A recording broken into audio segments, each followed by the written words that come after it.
हाताला अजिबात चटका बसत नाही जर तुम्ही या प्रकारे लाडू वळले तर. झटपट असे हाताला चटके न बसता वळलेले तिळाचे लाडू इथे तयार झालेले आहेत.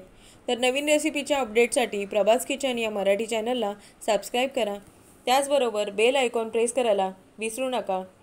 नमस्कार, मी राणी प्रभास किचनमध्ये तुमचं खूप खूप खूप स्वागत करते.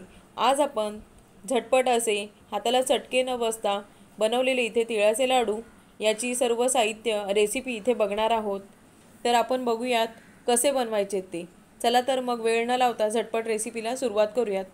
तर इथे सगळ्यात आधी मी 2 वाट्या इथे तीळ घेतलेले आहेत. हे तीळ अनपॉलिश आहेत. तुम्हाला जर हवं असेल तर तुम्ही इथे पॉलिश केलेले तीळसुद्धा घेऊ शकता. तर इथे सारख्याच वाटीने मोजून मी इथे 2 वाट्या गूळ घेतलेला आहे. अगोदरच चिरून घेतलेला आहे. तूप घेतलेलं आहे आणि शेंगदाणे घेतलेले आहेत.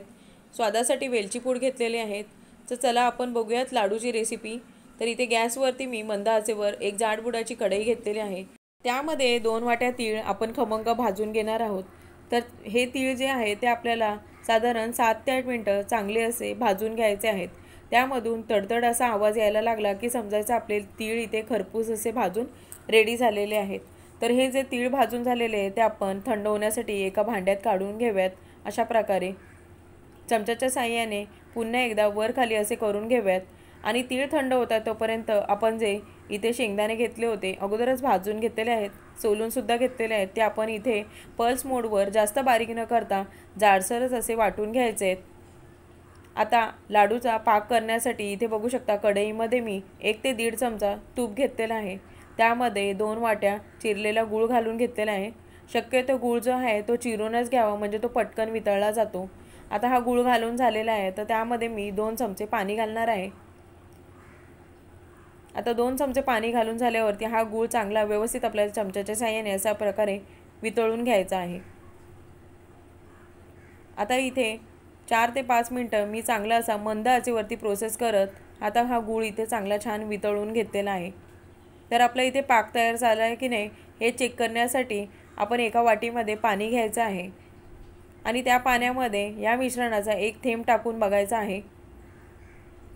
आणि जर ह्या मिश्रणाचा घट्ट अशी गोळी तयार झाली तर समजायचं आपला इथे पाक रेडी झालेला आहे. आता त्यामध्ये आपल्याला काय करायचं आहे, जे तीळ थंड झालेले आहेत ते घालून त्यामध्ये जाडसर वाटलेल्या शेंगदाण्याचा कूटसुद्धा इथे घालून घ्यायचा आहे आणि पटापट असं हे मिश्रण आपल्याला त्या गुळाच्या पाकामध्ये एकत्रितपणाने असं व्यवस्थित असं एकजीव करून घ्यायचं आहे.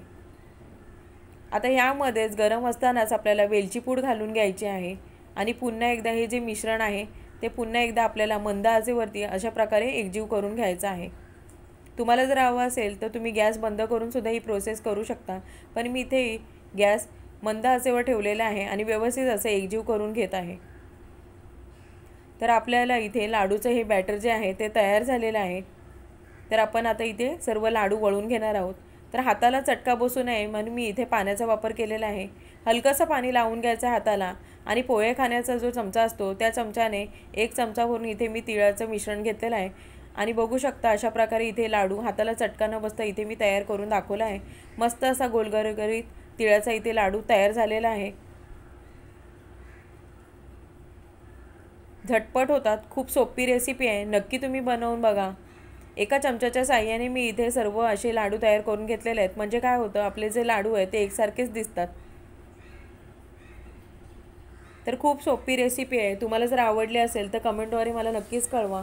तुम्हाला मी इथे एक लाडू असं तोडून दाखवते. बघू शकता आतून किती सॉफ्ट आणि मऊसूत झालेलं आहे. झटपट रेसिपी तयार होते. तर ह्या मकर संक्रांतीला तुम्ही अशा प्रकारे लाडू नक्कीच बनवून बघा आणि कमेंटद्वारे मला सांगायला विसरू नका. आता तुमचा वेळात वेळ काढून तुम्ही ही रेसिपी बघितल्याबद्दल तुमच्या सर्वांचे खूप धन्यवाद. या मकर संक्रांतीच्या तुम्हाला खूप साऱ्या शुभेच्छा. पुन्हा भेटूया अशाच छान छान रेसिपीसोबत. तोपर्यंत धन्यवाद.